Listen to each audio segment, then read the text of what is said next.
This is about parents. This is something that I want to aim for parents because first of all, God bless you. Let me get a drink of water too.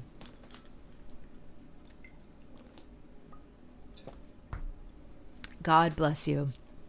Let me tell you what, raising kids, whoo, I am not a parent, but I love children. And I've always felt like as a woman, I always felt a strong calling to help society with the raising of children because I think it's a very big job. And I think these days parents have a lot of influences, have a lot going on. And I just want to say, I really feel for you. I pray all the time for parents and children out there. And I love being part of a community that is working to raise healthy, strong kids.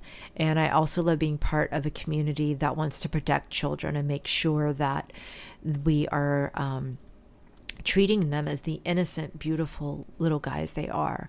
But that being said, there is also a sign of the times. There's always trends that happen in different time periods with parents. It becomes the norm. And there is a norm these days to get a little bit confused about, really when to have discipline and structure for a child versus when to not break their spirit and follow their inclinations. And I know a bit about this because my mom was ahead of her time, and I think she raised us in a manner that was sort of along the Montessori line. She was very, very good at following our own curiosities and our own creativities when we were young. And I studied this with the Reggio Emilia method, which is out of Italy. And this method is a lot about early childhood development. I was very interested in the idea of developing emotional intelligence at that age, as well as helping them to uncover what was their curiosity, what was their interest, who are they? Even at that young age, you can see such differences in personalities and inclinations. And some of them, they come right in with it, right? It's not just about the parents or the society that they're in. I mean, children are so different one to the other, so unique, each one of them. And when you get a chance to work with as many as I have, then you get to see that. And so I felt like I made it all the way through the education system, got into my 20s, and literally had no idea who I was. Not even a clue. And had done great in school. I was a student. Never caused any problems, right? But suddenly it's my turn to make decisions about my life in the world. And I had not a clue. I didn't even know where to begin. So one of the biggest things I wanted to do is learn how to help children.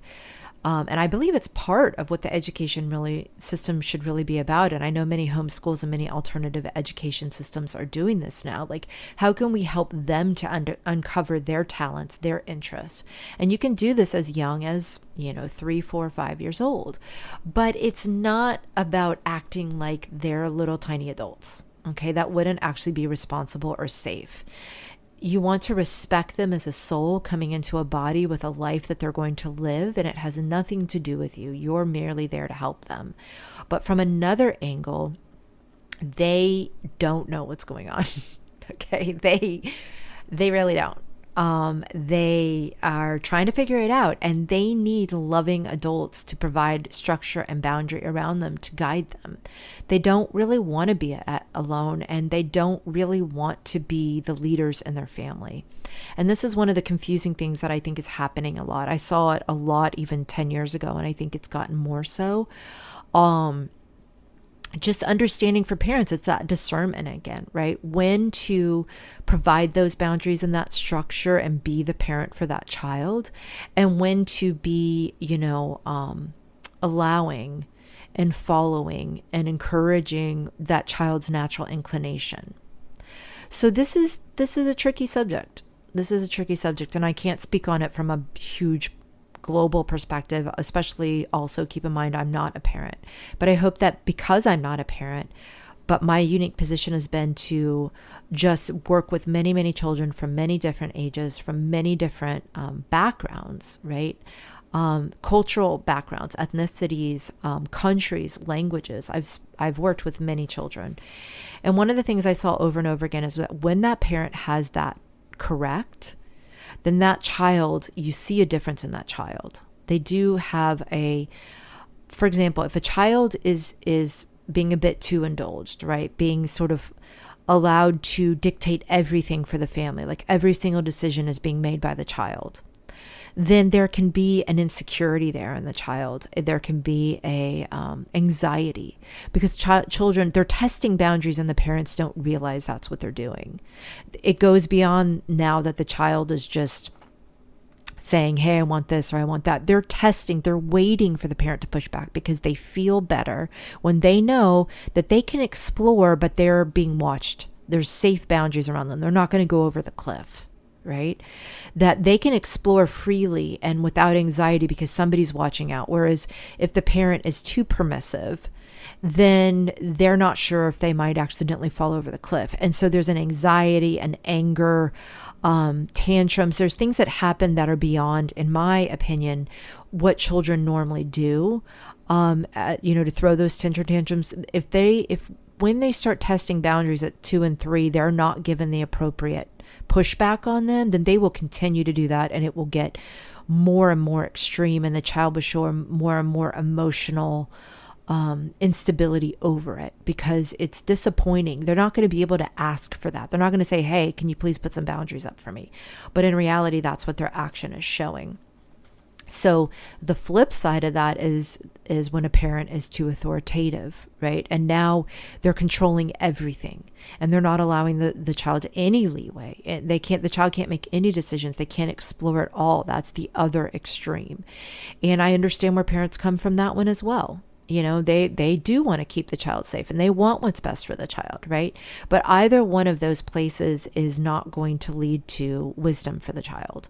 So there has to be this balance between the two of them. And that's the same thing that I see a lot by the time a child is coming to me for music lessons, the typical age is between 5 and 7. Now, before that, children can do music. I have taught children before that, but one of the biggest downfalls to it is that they have a hard time sitting at a piano for 30 minutes. So I know teachers that have developed methods. I've developed my own methods where the child isn't sitting for 30 minutes, right? It's fun and it's game and it's backup, and there's, but the child at that point can be learning music from so many different ways, through dancing, through singing, through, at the piano. But the dexterity can be so difficult for them at that point. And so group classes are more what I recommend at the time, and there's plenty of those, right? And you can start really, really young, but they just do well in group environments, and they can experience music. They can learn all kinds of things. They can be exposed to concepts in music while it still all stays fun, and you want it to stay fun. Okay, because by the time they get to 5 to 7 is the zone where I've seen many students be really at varied degrees of maturity. So some are ready at 5 and some aren't at all.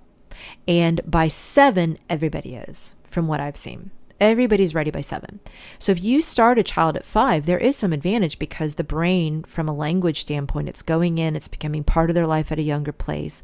But if they're not enjoying it and they're being forced, by the time they get to 7, they're turned off. The biggest thing is turning off a child before the age of 7, because even a very studious child from 5 to 7 would learn in 2 years what a 7-year-old would learn in 6 months. The dexterity, the fact that most of them can read by then. There's so many different reasons for that. And I'm speaking generally, okay? Because, oh my gosh, I taught a 5-year-old one time that just absolutely played amazing. We've all seen that. But to be honest with you, I had to work a lot with her because there was a lot of shame. She liked it, but it was also an authoritative scenario. She was being forced an hour, 2 hours a day. For a 5-year-old, that's a lot. And my problem was that is she might play all the way through college, but then never play again. I've seen that so many times when children come up through that. And you see that a lot in the Asian culture and the Russian culture, Eastern Europe. They have an incredible tradition, and the technique that these students get to is absolutely phenomenal. But there's pushback on that from the American method, because the truth is many of us know people that went all the way through that and then they don't even touch an instrument. And to me, it was far more important to instill a love of music that the child could develop, because anybody can become serious at 13. Right? Anybody can. I've had a student that was the case. We didn't push her. We allowed her to do her own pace, but we also made it like, hey, you're not going to waste your mom's money either. And sure enough, her love of music just kept growing and growing and growing. And she's now getting her master's and is an incredible composer. And nobody forced her. That was her interest. I think her mom did that one just right. And I think she was, once again, she was from a family that there was definitely boundaries and structure going on. But she was also given the impetus that this was her initiative and that she needed to go. And there was like the first 2 years, she didn't practice near enough of what I would have liked, but she never gave up. Every week she improved at least a little bit. And during those lessons, she worked hard and she loved it. And sure enough, it grew and grew and grew over time. So this is one of the things that parents have to consider, is that forcing a child, yes, that can rob the child of a love of music that would then make music something they never want to do again. But there's another side to it that I'm seeing very, very often now. And that is like imagining that a 5-year-old or a 7-year-old, if they're not sitting down and just practicing a bunch on their own, that they must not like it. So go ahead and quit the lessons and try another interest.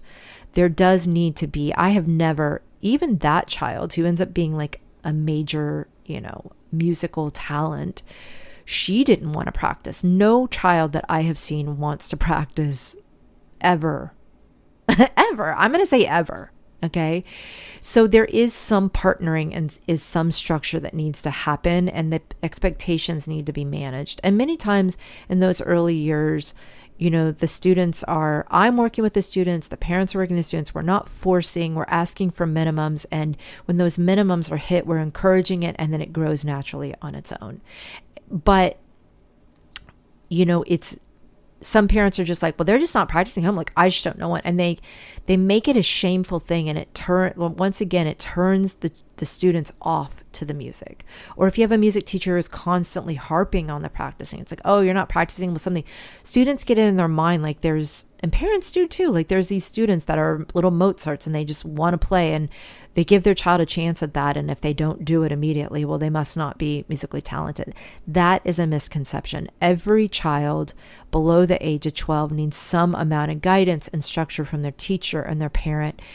Some level of like, you need to stick with this. If I'm signing you up now for the beginning of the year, you are going to stick through it, because there's ups and downs. Okay. Even students that love music go through periods where they don't, or they're busy, or we hit something hard. So there can be a level of character development that can be happening with these music lessons. And that's more what I recommend with parents, even if they're 5, even if they're 7, even if they're 9, that it's not just, oh, let me stick them in some classes and let's see if they like it. Typically, the child, they might even say they like it, right? They might even say they do, but there needs to be, some sort of level of not just following the child's whim on that, but saying that this is a commitment and it's going to be up and down and you're going to need to stick with it. And I've seen that. I've seen some parents say like, you will take music until blah, blah age, whether you like it or not. And those students do. They understand that that's the expectation and they go for it. But if it's more like watching the child to see, like, do they like it or not, that I don't think is fair for the child, because in reality they might, and I did this, they might quit on a whim. They might quit because they'd rather watch soap operas and hang out with their friends. But is that really the wisest and the best choice for that child? So I think there can be a certain amount of, maybe a parent sees that a child is interested in this. And I see I'm almost out of time, so I'm going to have to talk about this more next week. I see that a parent sees that a child has an inclination. Maybe they're singing around the house, so they bring them to the lessons. But the expectation needs to be